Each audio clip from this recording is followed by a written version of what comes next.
Saudara dan saudariku yang kekasih, Salam, selamat berjumpa dengan Renungan Harian Iona, Inspiration of New Apostolic. Damai sejahtera Tuhan Yesus Kristus menyertai kita.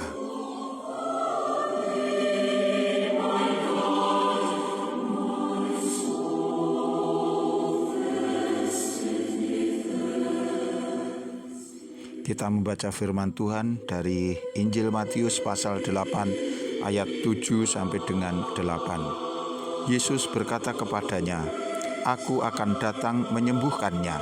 Tetapi jawab perwira itu kepadanya, "Aku tidak layak menerima Tuhan di rumahku. Katakan saja sepatah kata, maka hambaku itu akan sembuh."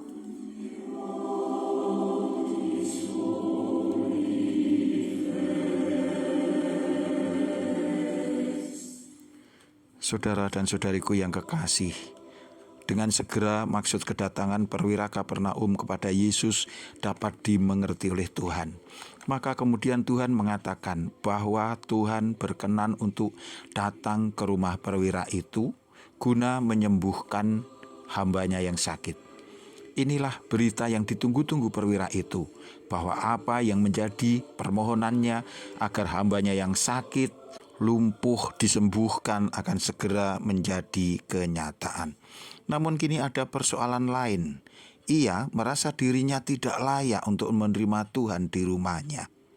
Perwira ini sadar akan dirinya yang berdosa dan tidak berhak atas kemurahan Allah.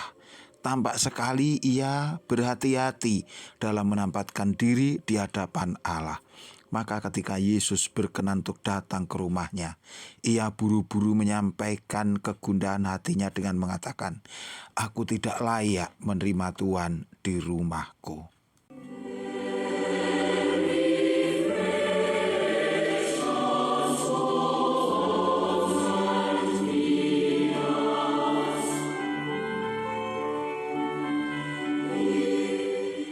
Saudara dan saudariku yang terkasih, pada zaman sekarang kita mulai sulit menjumpai pribadi mulia sebagaimana perwira Kapernaum ini.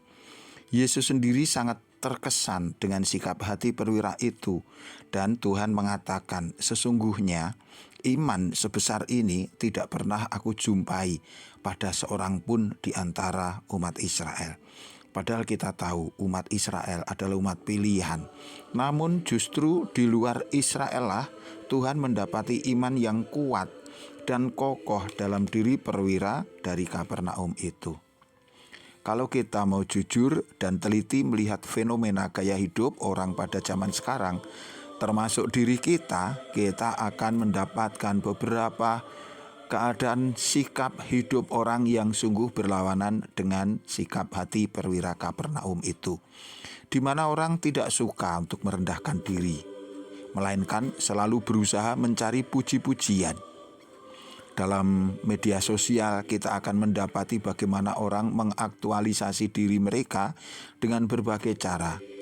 Orang mungkin berusaha memberitahu orang lain bahwa hari ini ia makan enak di restoran tertentu, atau ia berada di tempat tertentu, bukan dengan maksud untuk mempromosikan produk atau destinasi wisata, tetapi semata-mata untuk mempromosikan dirinya sendiri. Juga ada orang yang suka menunjukkan bagaimana ia memberikan suatu bantuan sesuatu kepada orang lain, bukan hendak mengajarkan pentingnya berbelas kasih kepada sesama, tetapi semata-mata agar orang terkesan dengan perbuatan baiknya itu.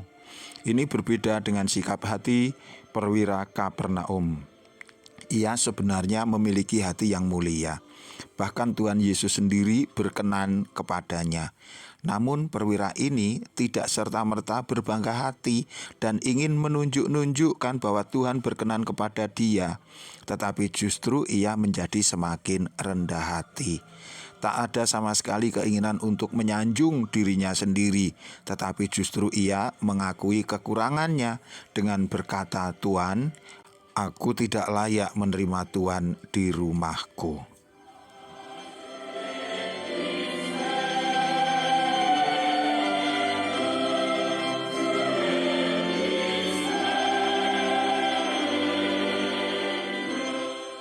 Saudara dan saudariku yang dikasihi Tuhan, menjadi rendah hati memang tidak selalu disukai oleh orang-orang.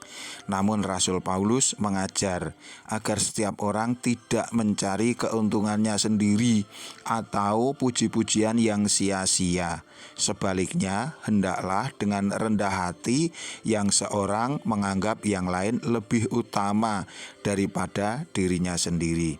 Tertulis di dalam surat Filipi pasal 2 ayat 3. Tuhan Yesus juga berfirman, barang siapa meninggikan diri, ia akan direndahkan.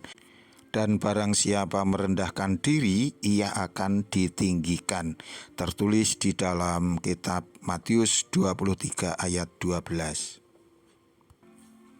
Atau nasihat Rasul Paulus yang tertulis di dalam Efesus 4 ayat 2. Hendaklah kamu selalu rendah hati, lemah lembut dan sabar. Tunjukkanlah kasihmu dalam hal saling membantu. Tuhan memberkati kita. Sampai jumpa. Amin.